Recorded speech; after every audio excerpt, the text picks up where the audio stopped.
Hey, Miss Kate, can you hear me? Hi, honey. Can you hear me? I can't hear you yet.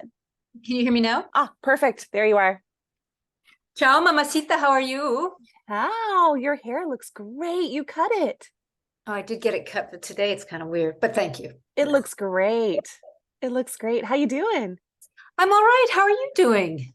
Great. I just got back from a whirlwind trip to New York with the baby, and so I'm still kind of like trying to settle. I remember I forget where I read this, but I read that there are some folks in the world who believe that whenever you travel by plane, it takes a certain amount of time for your soul to catch back up with your body wherever you are, I can believe because that. we're not meant to travel like that. And I'm like, oh, that feels right to me right now. I feel like my soul is still like out there in the ether Yeah. trying to get home. Have you done any summer travel? No, no. How'd the baby Good do on for the trip? you.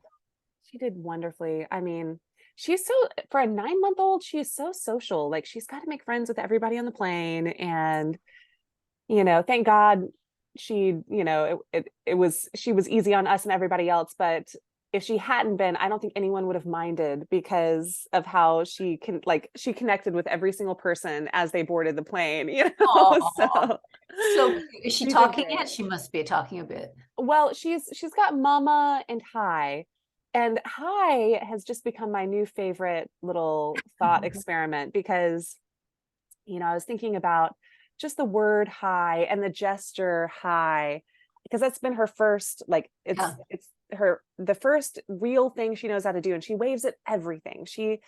She greets people and plants and inanimate Oh, objects. And I was like, yeah, but she doesn't know what the word means. And then I was like, well, do any of us know what it means? Like hi as like just an affirmation of like, I see you. I'm glad you exist.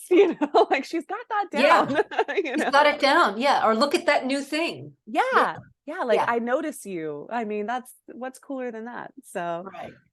yeah, she's wonderful. She's That's great. terrific. Are you doing any writing or writing workshops? No workshops, but a little bit I've been working with a writing partner and just slowly Great. picking away at things. Yeah. Wonderful. So happy to hear it. Hi, You're so gifted. Julia. Hi, Kate. How are you? Well, how are you? Hi. I'm going to jump to get my notebook. I'll be back in a moment. Take your time. Oh, Miriam's coming as well. That's so Yay, nice. Miriam. You, Julia. Hi, how are you? Good, good. Hi, Miriam. Hi, it's been ages since I've seen you. Oh, I am thrilled to see you Ew. here, Miriam. Oh, it's great to see you both. And congratulations. And how's your little Baba and motherhood? Oh, wonderful. I was just telling Kate, we just got back from a little trip and her personality is just exploding. She's so Oh, social. She's got to say hi to everybody on the plane, oh, and lovely. she's the best thing. Of Hi is course her she new is. thing. She waves at everybody and everything, and it's just Oh, yeah, absolutely. precious. Yeah. Sure, they How have all you want been to doing? talk to her. They Yeah, all want to totally. talk to her. And why wouldn't they? Why wouldn't they? Totally. And I'm kind of used to being like an accessory for her, Oh, yeah. like at least people not anymore. People don't even acknowledge me. They just have like a relationship with the baby. And I'm like, that's freaking awesome. I'm like, I'm chopped Yeah. liver over here. It's great. I love that she's having independent relationships now. Very How have you sweet. been doing? How's your summer going? You've been Grand, grand. traveling. Yes, I was. We went to yes, I missed it because we were in Lisbon. Oh my gosh, we had a wonderful time. It's my first time Great. to go there, our first time to go there, and it was just fantastic altogether. We had a really, really Wonderful. great, Oh, yeah, I'm so jealous. we had a really great time. Yeah, Sounds amazing. I yeah. fantasize about, being able to hop a train and go somewhere like you can in Europe, and here your options are kind of limited and everywhere's hot. So, Okay. Well, that sounds everywhere's pretty wonderful. hot. Everywhere's pretty Uh-huh. hot in Europe except here. Yeah. Yeah, yeah, It is actually mild today, but yeah. it has Yeah. been, oh my God, it's been awful. But then Oh, you've heard really? of fires and everything in Europe, Yeah. in Yeah, Yeah. Greece and you're Italy, and right. Yeah. yeah. So, Yeah. there's pros and cons. Yeah. Yeah, I Yeah. mean, whoever said global warming is a hoax needs to look at the weather. I Oh, mean, it is just absolutely. insanity. And Texas, I just heard a story about a woman who just on the outskirts of Austin where I live, has started baking bread in her mailbox because she can. Oh my gosh. Yeah, so we're in the thick of it too. Hi, Daniel. Oh. Hi, Daniel. Good to see you. All right, I'm gonna do a screen share and oops, let me Julia, see. just to Yes. say, I'm going to have to leave a little bit early if No that's problem. okay. Okay, good to know. 8 or maybe just before, but and At what time did you say? about 8 o'clock here, which is Oh, on the hour. Got it. 2 o'clock. Yeah. And Anna is she's going to India on Thursday. I know. I'm so thrilled for Wow. her. Yeah. Oh my gosh. So she's kind of a few things have caught up. So she's doing a few things, but she'll pop her head in if she can. Great. That's no problem at all. Okay. Yeah, whatever she's able to come for. I know we would all love to see her and say Sure. goodbye and wish her luck. Thank you. Great. So I'm going to do a screen share. And that's a good reminder to me. I was going to ask you guys, because you guys know how terrible I am at keeping us on time and to schedule, because we just get in the thick of these really beautiful conversations and I don't want to shut anything down. But I was hoping maybe as a group today, because I've got a really juicy writing prompt for us, we could Beautiful. make a kind of group pact that on the hour, so in my time, it'll be 2 o'clock, but an hour from now, or 55 minutes from now, we'll start winding down our close reading discussion and go right into the writing so that we have plenty of time to really sink into it. So don't let me go over. and we'll. Okay. Can I just say, Julia, Yes. like it would be what I might do is I probably won't get time for the prompt, Sure. but if you share the prompt, Anna and myself will do it maybe tomorrow. And I know you will, which is the beautiful thing. Yeah, we I will. love it. Which will be a love really it. fun thing to do before Anna goes. Wonderful. So that would be really lovely. Great. Okay, that sounds perfect. So we'll give you the prompt and then say goodbye to you, and we'll let you guys fill us in next month on how that went for you. Perfect. All right. So I'm gonna do. Oh, oops, not the right one, not the right share. Pardon me. Okay, let's just start. Open your chat box, and we're just gonna muse for a couple of minutes on the word lucent. What does the word lucent mean to you? What does it sound like? What does it remind you of? For those of us who remember high school English, what are its connotations and denotations? Anything that it brings up for you, the word lucent. I'm going to pull open my chat box here too.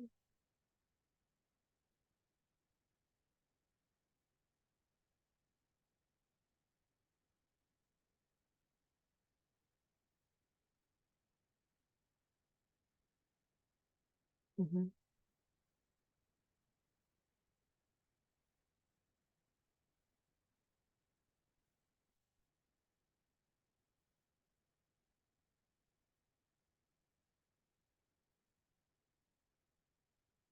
Great. All right, we've already got some great responses here. Miriam, the beautiful slow L sound. I like that she's focusing on sound here, because there is a kind of, I don't know, this is, to me, strikes me as a very gentle word, lucent. Almost a nighttime word.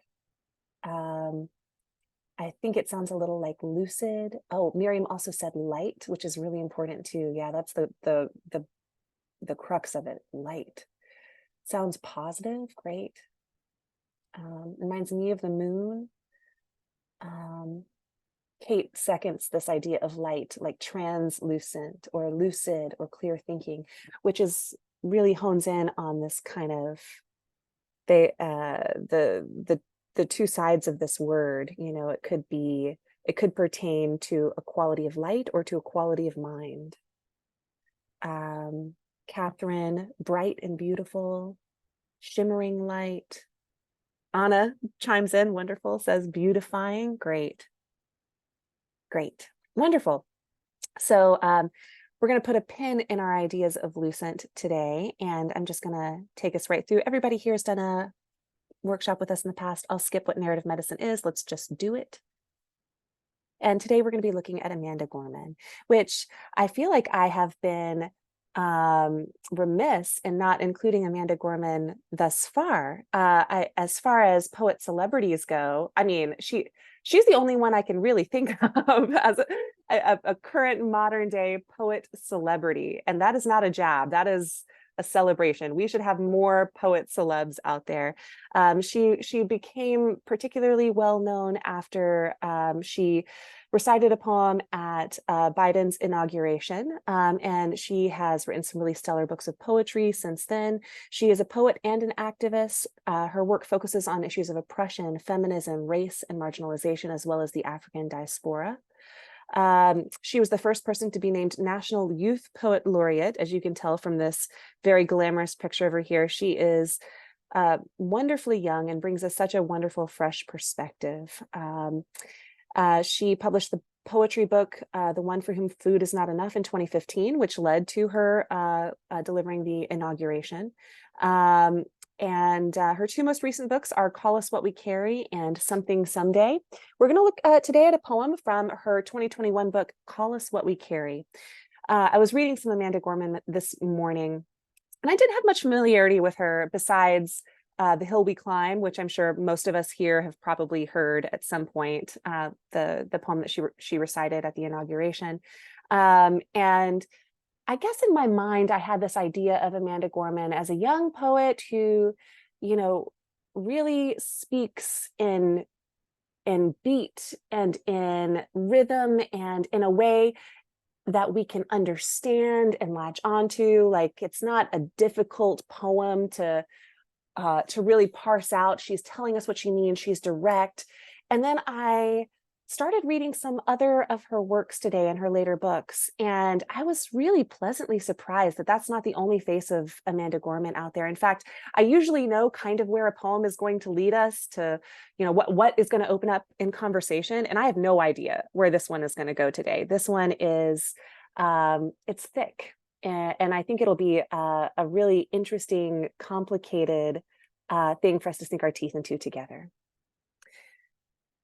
All right, today we are going to look at a poem called Lucent.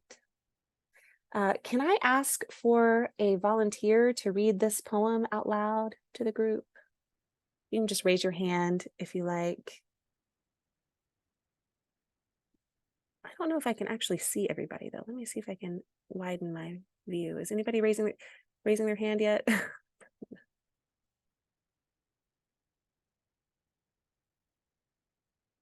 I'll do it, Kate. Yay, great. Thank you, Kate. I love it when you read.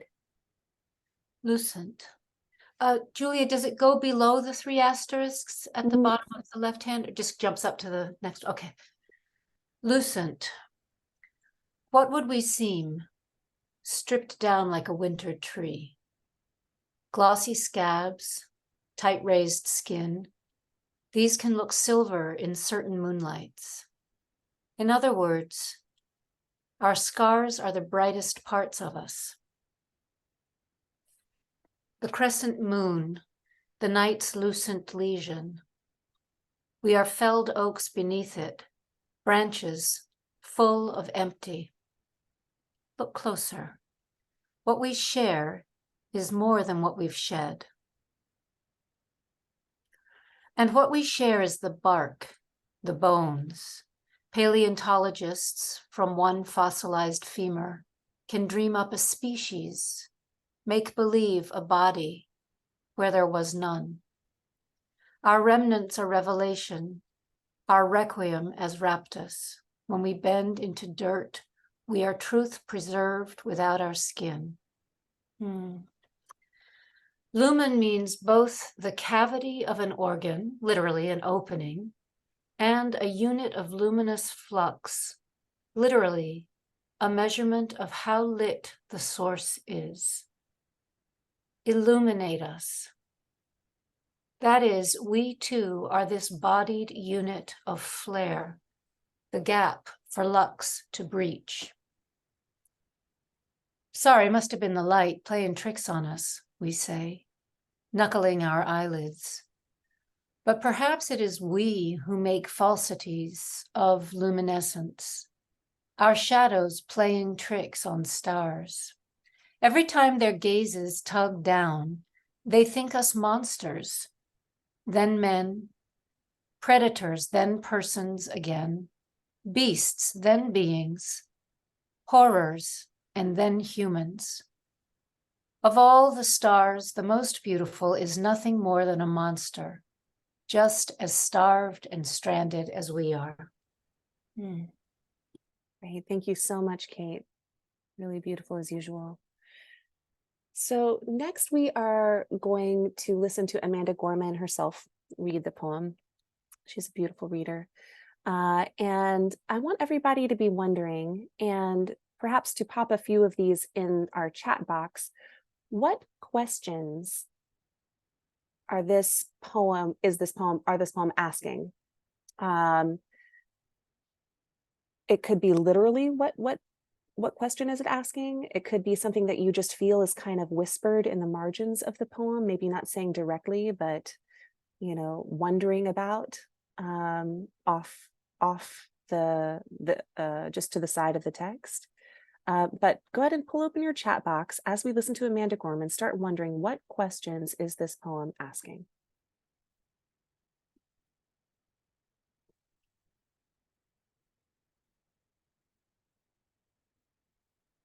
Also, side note, this is the article that I read that introduced me to all of these lovely Gorman poems. There are 5 or so on here that if you don't feel called to go out and buy her book, I would suggest at least get your eyes on these 5 poems because they are truly, truly beautiful.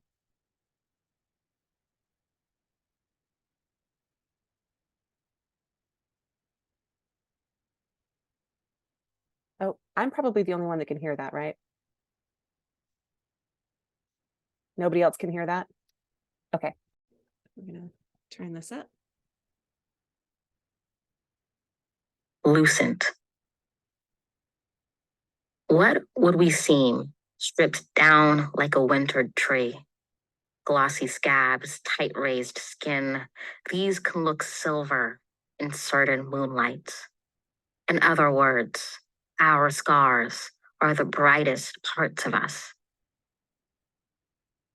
The crescent moon, the night's lucent lesion, we are felled oaks beneath it, branches full of empty. Look closer.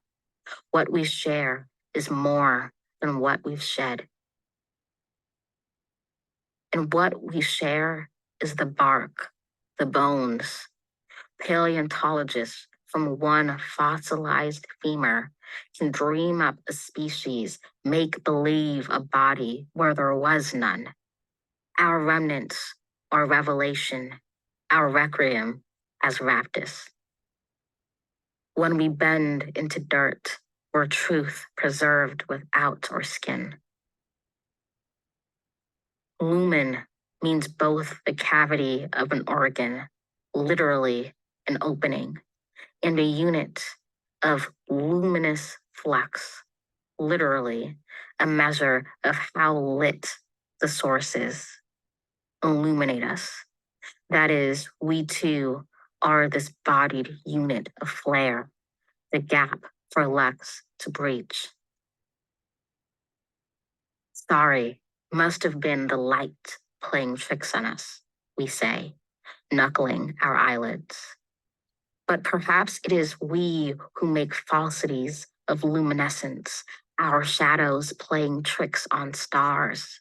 Every time their gaze is tugged down, they think us monsters, then men, predators, then persons again, beasts, then beings, horrors, and then humans. Of all the stars, the most beautiful is nothing more than a monster, just as starved and stranded as we are.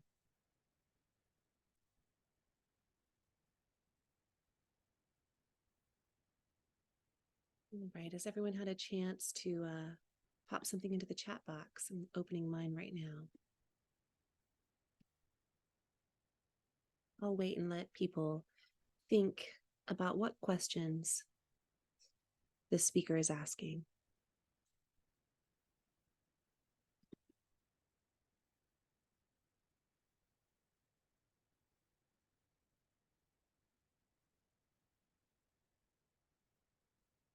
Great. Catherine, yes, quite literally. What would we seem? Catherine, I'm sorry, Miriam takes that just a step further and says, well, what are we? Underneath this, what would we seem, is that boiling question, what are we? I love that. Miriam, can you talk a little bit more about how you got to that question, where you see it in the poem?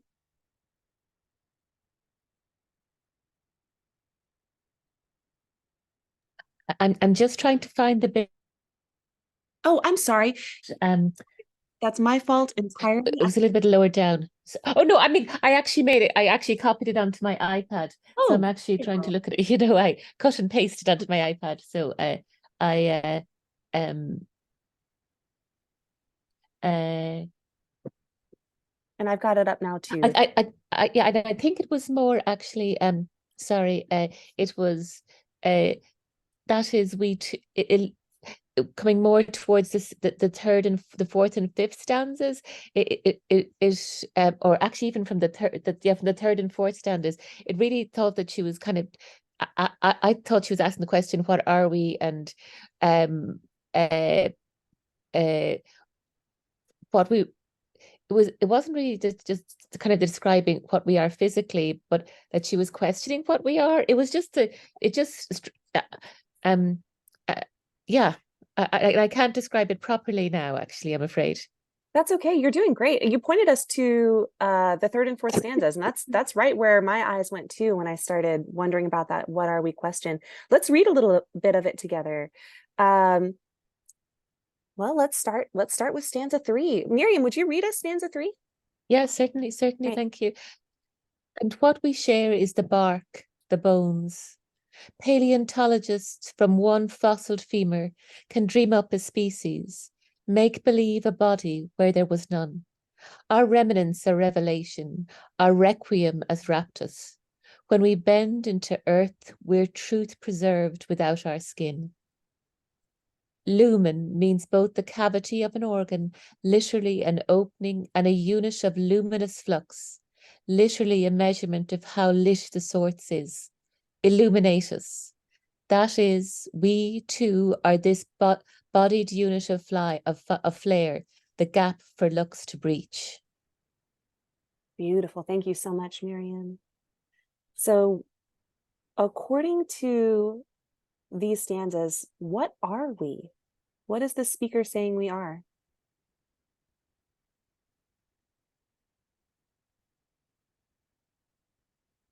We're truth.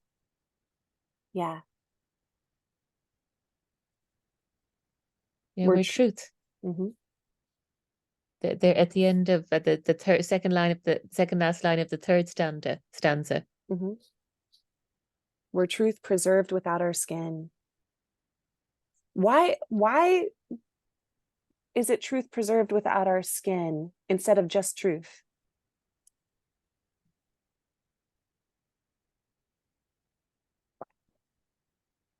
Is that coming back? Because what we share is the bark Mm-hmm. and the bones. It's the bones part of it. It's that the skin is the bark, but the bones are what's preserved without our skin. They're they're what's fossilized, I guess, and preserved. Yeah. Yeah. That makes me start to think, maybe I need to write this down.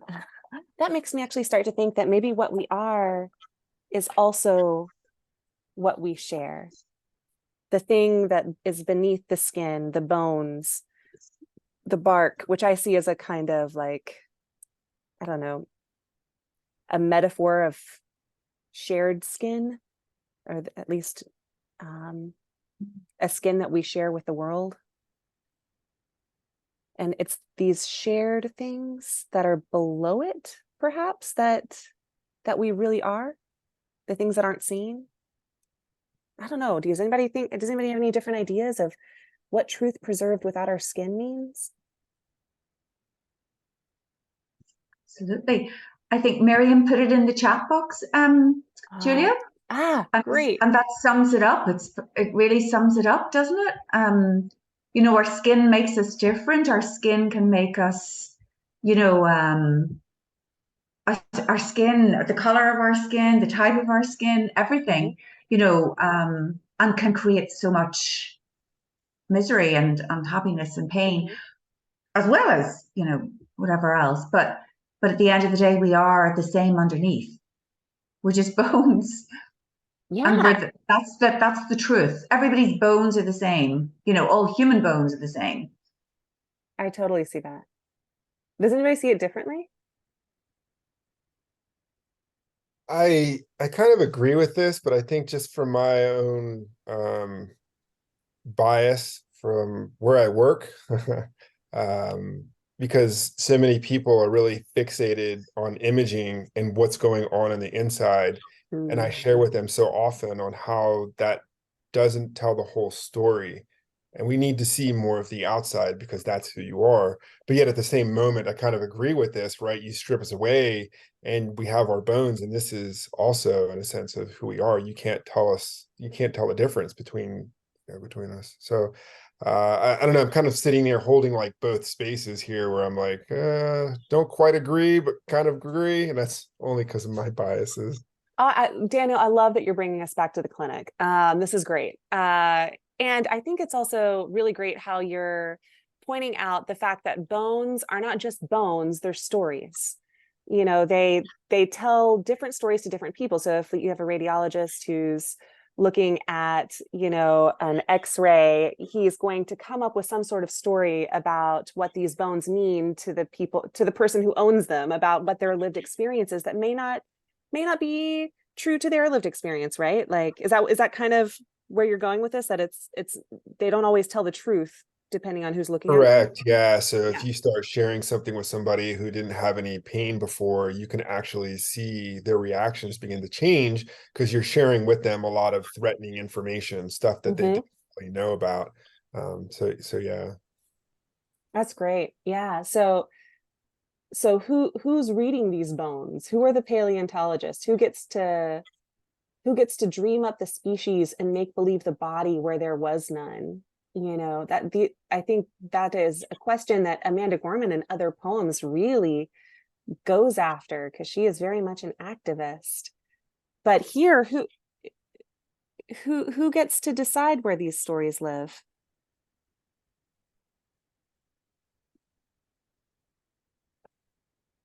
Or what is the truth in this poem? I know that I don't have the answers to these questions either. What is the truth here? Does anybody have any ideas?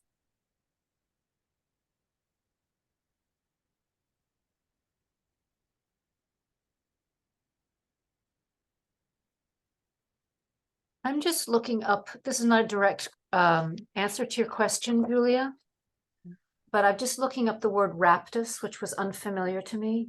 I just looked it up too. Yeah.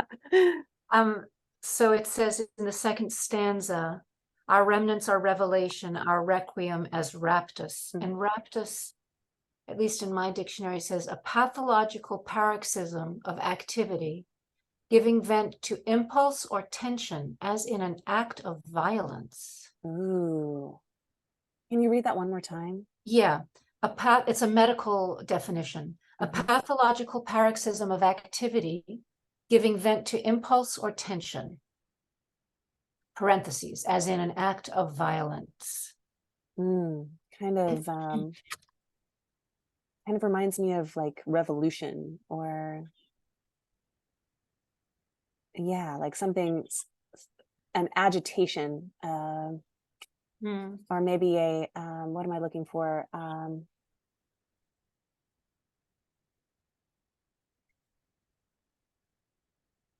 Almost like a rampage of sorts. Yeah. So that's interesting. Our remnants are revelation. So the things that we leave behind, the things that we shed or give up, or the things that are taken from us, in this sense, literally by death, when we leave our bones behind, but maybe metaphorically also just the things, the deep parts of ourselves that we shed. Our revelation, while our requiem, and who knows what a requiem is? Death, what's the word? Somebody else help me out. Like a prayer or Like a musical meditation on piece. death or Yeah. something. Mm-hmm. Which Yeah. makes me think about shedding, because shed can be a kind of a passive Mm. verb. Mhm. You know, the Mhm. snake sheds its skin. It's actually not the snake shedding the skin, it's the skin shedding. Or we shed hair. We're not doing anything. The hair is just, it's a biological function. But this, when she says our remnants are revelation, our requiem is raptus, I'm thinking about the fact that the bones are not just passively left behind when we die, that this could also be about deaths that are caused, that are the result of violence. And so the bones that are left behind, or what we're shedding, is a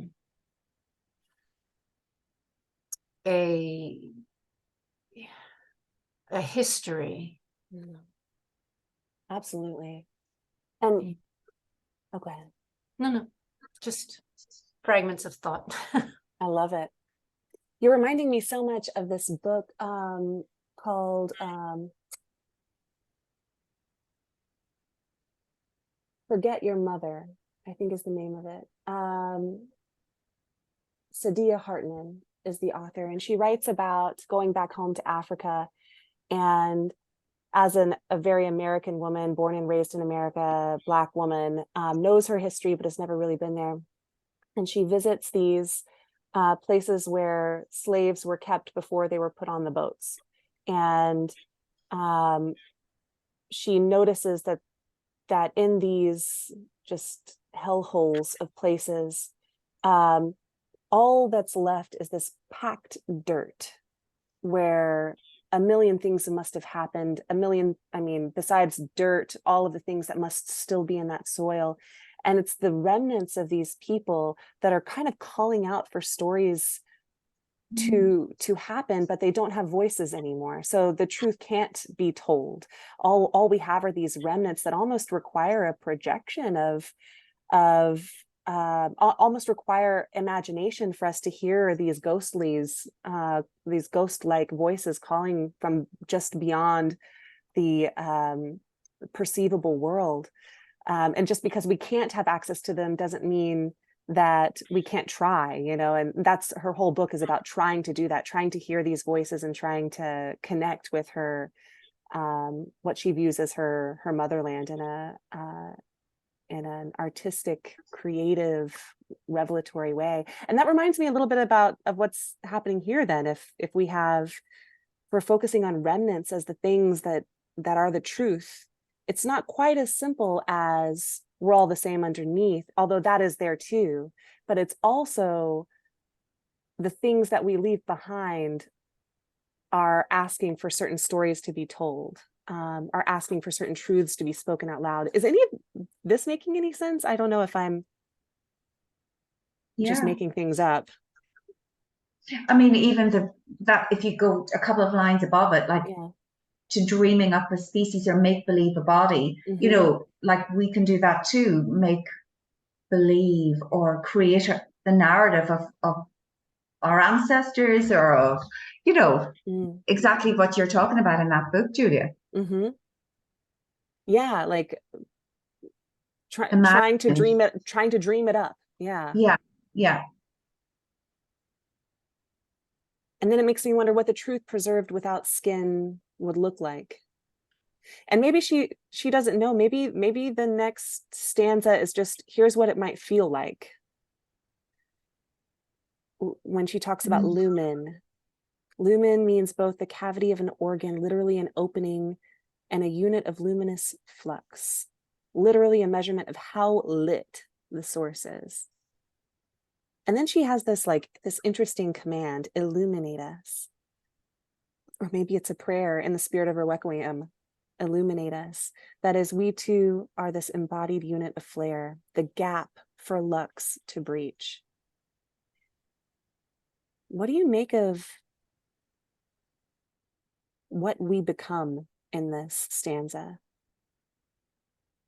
What are we in this stanza?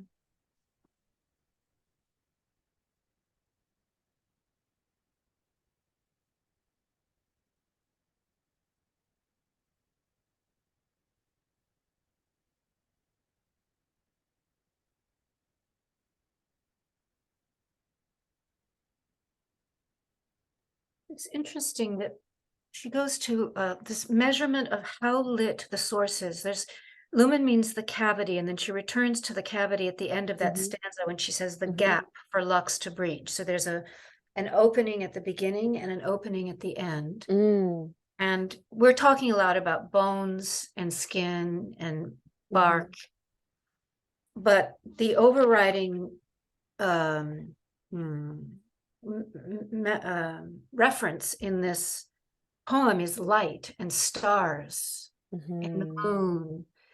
So when she says, sorry, it must have been the light playing tricks on us, that the light, wait. A measurement of how lit the source is, that the light can play tricks on us. It can either illuminate the truth, or it can blind us to the truth. But I'm thinking about the fact that we are all stardust. We're all made of stars. So I'm just wondering I'm really wondering about this dimension of starlight and moonlight that she's introduced almost like a lens in this poem. We are down here on the earth, bark and bones.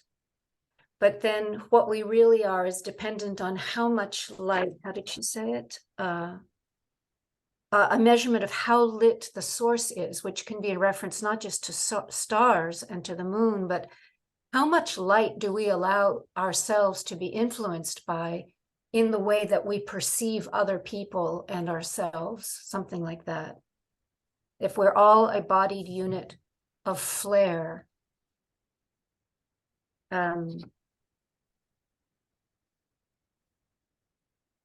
limited by our eyelids. We have to knuckle our eyelids to clear our vision. Yeah. And limited by bodies too. Yeah, totally. Ah, that's so beautiful, Kate. And I'm probably just going to Murkify it. Go Murkify. ahead.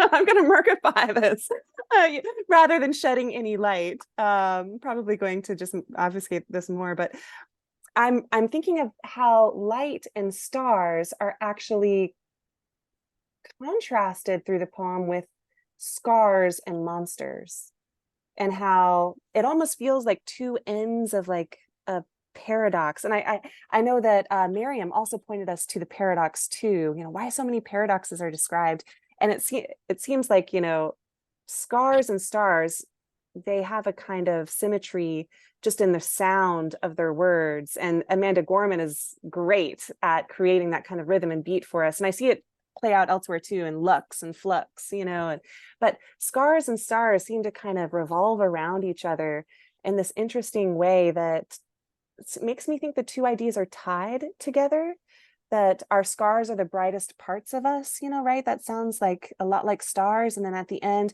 of all the stars, the most beautiful is nothing more than a monster, which I see as a kind of scar, just as starved, again, that scar sound, and stranded as we are. Like there's something connecting scars and stars here that I think might be this kind of kite string between us as humans and bodies and whatever celestial thing is we're seeing out there. And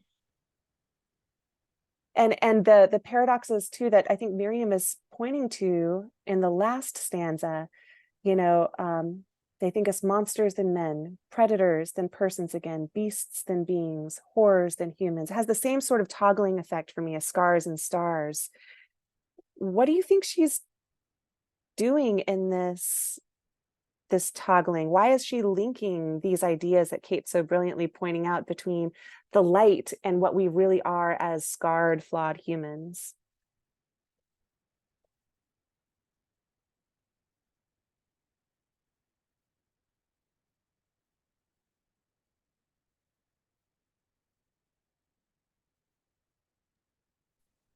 I'm not looking at scars as saying flaws, Mm, but right, we're coming back to this requiem as raptus and these other scars and these bones, and they tell the truth of what remains.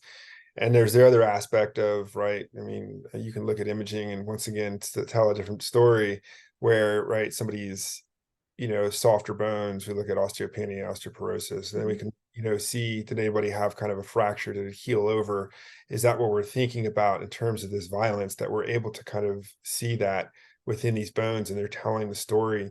Is that what carries forward into that next stanza of this bodied unit of flare? Is that speaking of perhaps to some sort of sacrifice or some way of somebody before us, whether in terms of, any kind of activism, or maybe where I'm sitting now in terms of being a parent, where you're shedding that light for that next generation or so mm, to move forward, mm, right? And so kind of tying into what Kate's sharing as well, like that light, is it illuminating or is it blinding us? Right. I guess it depends mm. perhaps where you're standing in that light. If I'm moving towards it, right, it might be blinding, but if it's behind me supportive, maybe it's shining that light of way. So I don't know if that's just rambling or if that makes sense. I love the questions you're asking. What is the light doing here? And I love the echo here of Kate too. Is it? And let's see. I have it. I think I wrote down what Kate said too. Let's see if I can quote her correctly. The light can illuminate the truth or blind us to the truth. And just like all of these other paradoxes, we have that one here too. And I like I want us to look at the end of the fourth stanza, where she says, illuminate us. That is, we too are this bodied unit of flare, the gap for lux to breach. So we are not light. We are the gap that lux breaches. So we are in a sense, the organ, the thing that light fills, the unit of flux.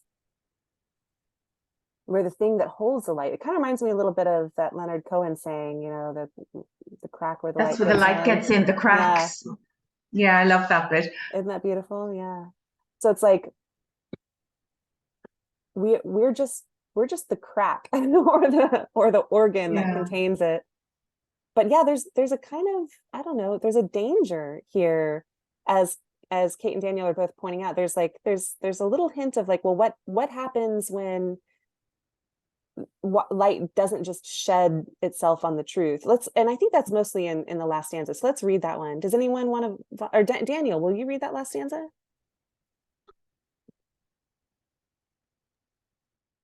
Sorry, must have been the light playing tricks on us, we say, knuckling our eyelids. But perhaps it is who we make falsities of the luminescence, our shadows playing tricks on stars. Every time their gazes tug down, they think us monsters, then men, predators, then persons again, beasts, then beings, horrors, and then humans. Of all the stars, the most beautiful is nothing more than a monster, just as starved and stranded as we are. Thank you. What is literally happening in this stanza? Anyone want to paraphrase it for us?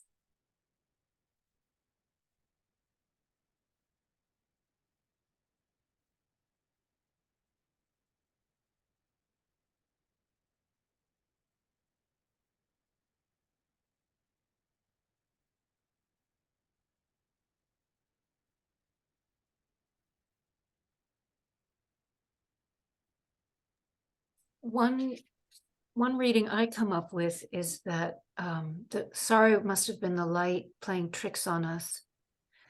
That we excuse away certain perceptions. It doesn't specify which perceptions here, but then she goes on to say, perhaps it is we who make falsities of luminescence, our shadows playing tricks on stars. In other words, our shadow selves, our uglier selves, our more monster selves, blocking the light that we could be reflecting or emitting. And so the stars are tricked. And the stars think us monsters, and then they have to be reminded, no, they're just men. They think us predators, we're persons. They think us beasts, we're just beings. But they think us horrors, which, you know, we are. And then we are restored to humanhood. But the last three lines really are not clear to me. Of all the stars, the most beautiful is nothing more than a monster, just as starved and stranded as we are. I find myself scrambling for some kind of literal explanation. Is she talking? Which star is she talking about? Yeah. Which star is nothing more than a monster? Agree. All the stars, are they all starved and stranded?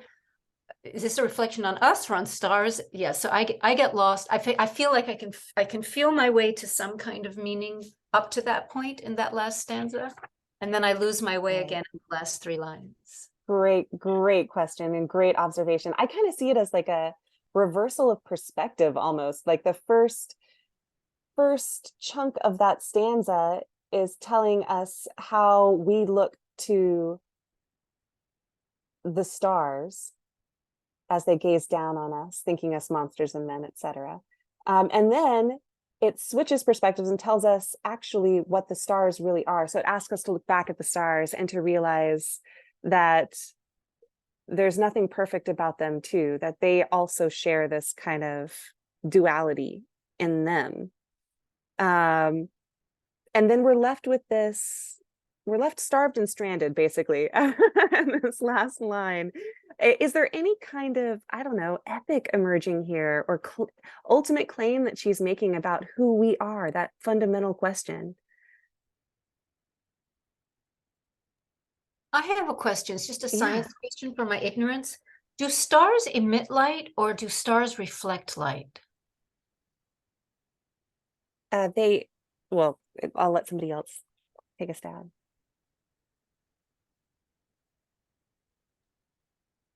I mean, I'm no expert in the field, but I would say that, right, they emit light, right? Just thinking about our own sun.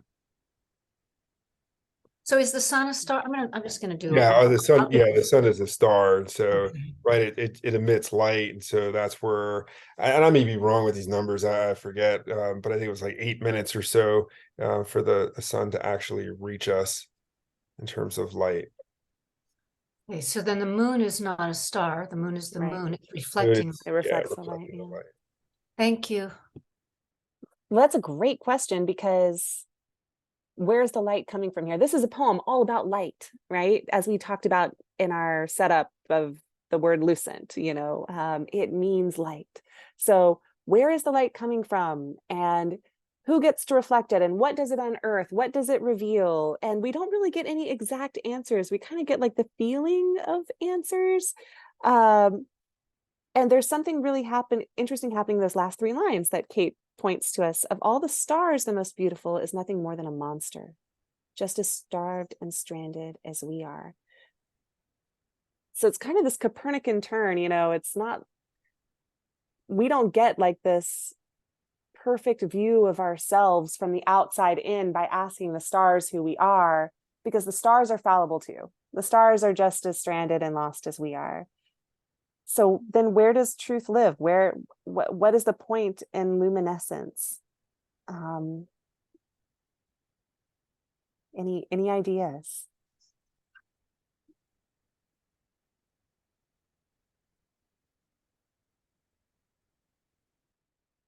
Someone said, I think it was Miriam or Catherine, said that they heard something positive in the term lucent originally. And I'm wondering if there's any kind of that sense of positivity or uplift in the poem. Do you see anything here that doesn't feel starved and stranded?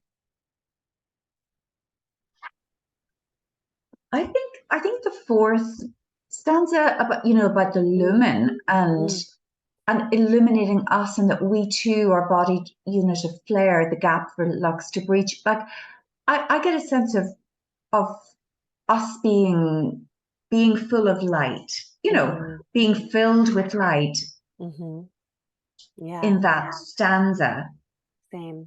which is more positive than some of the other ones, I think. Yeah. That's where I would see a bit of the positivity. Sure. I see that too.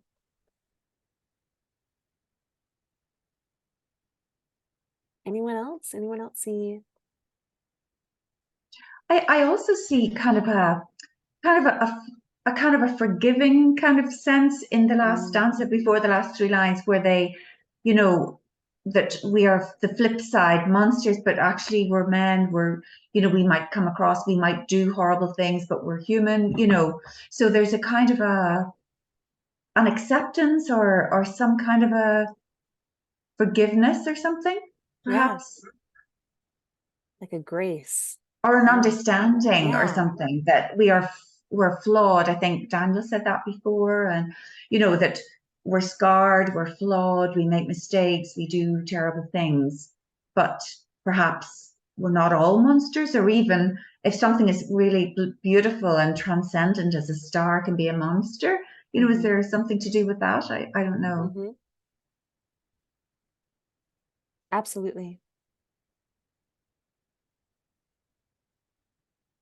And it makes me think too, as you're talking about the flaws and flawed humanity and the things that we are at the bone level, it reminds me of that first stanza too. Our scars are the brightest parts of us.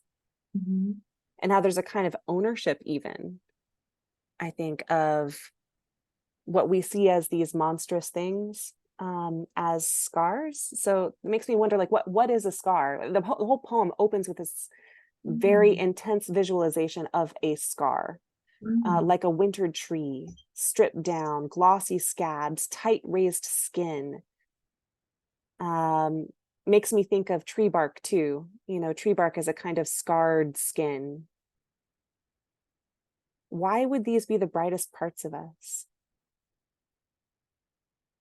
Maybe the truth is in learning from them or something. Do you know what I mean? Maybe, our mistakes, our flaws, our scars, they're the brightest part of us. Illuminate us. We're full of light. There's a gap for light to breach. Is there room for kind of learning and forgiveness and understanding or something? Is that how they're connected? I don't know. Yeah, I like that reading. Anybody else jive with that, or hear something different? Go for it, Marianne. Well, I suppose it's kind of linking with what Catherine was saying. Thank you. Is because actually that paragraph or stanza rather that's kind of about acceptance and forgiveness is actually the longest. It's quite a lot longer than the other ones. So I was wondering, was that because there's more emphasis on acceptance and forgiveness?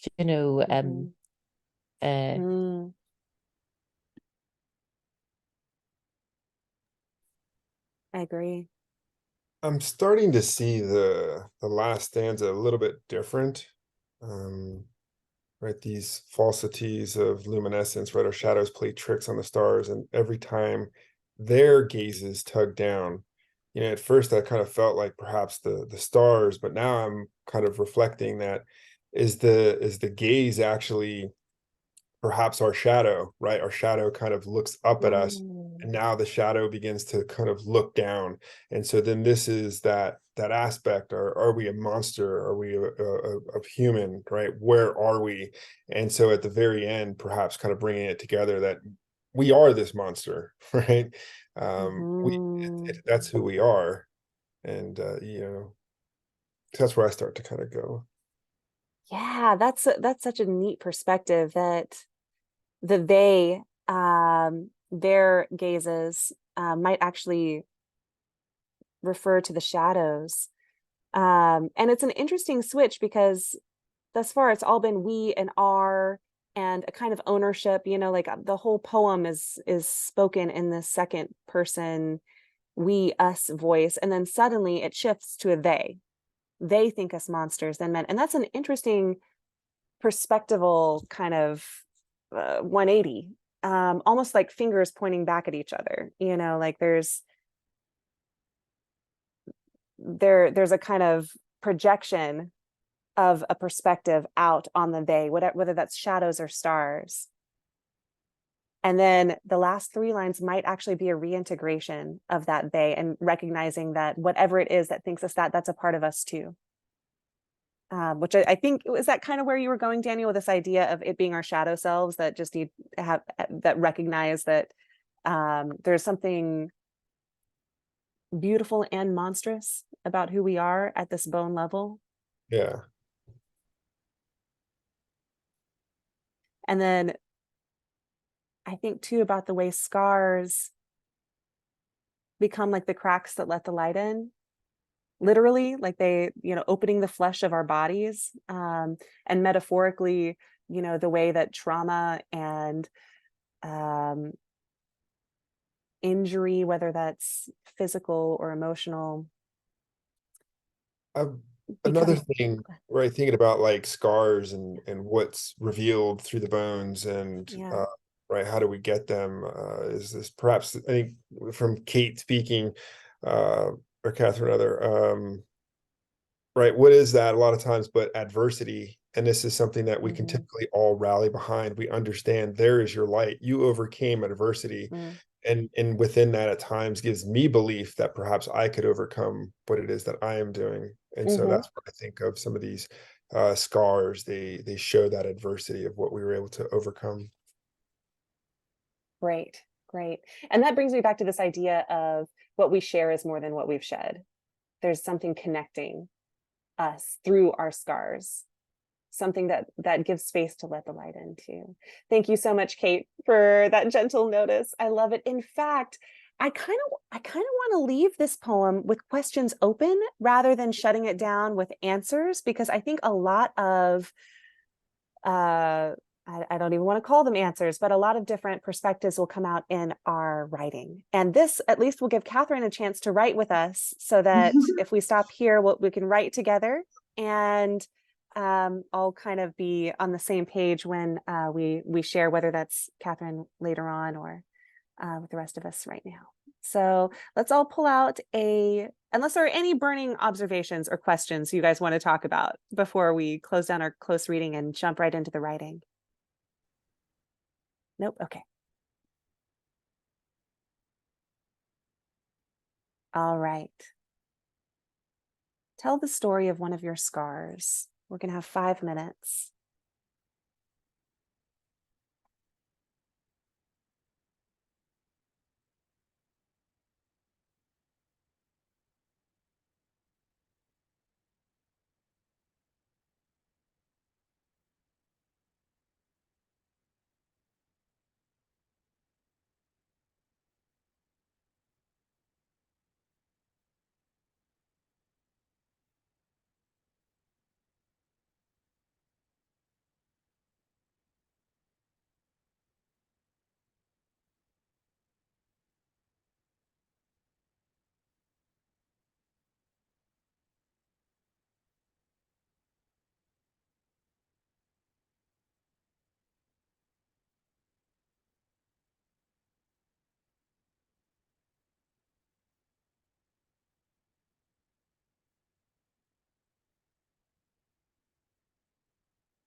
All right, friends, wherever you are, start to wrap it up.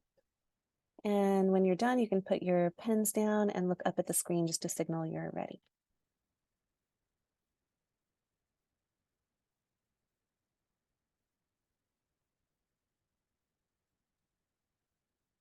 Julia and everybody, I'm going to have to go, but I did it. Yay! And I will do it with Anna tomorrow. Beautiful. Thank you so much for joining us, Catherine. Okay. And listen, enjoy the rest of your summer. Everybody, see you next month, I hope. Sounds great. Yeah. Okay. Good to see you, Daniel. Kate, did you get your hair cut? It's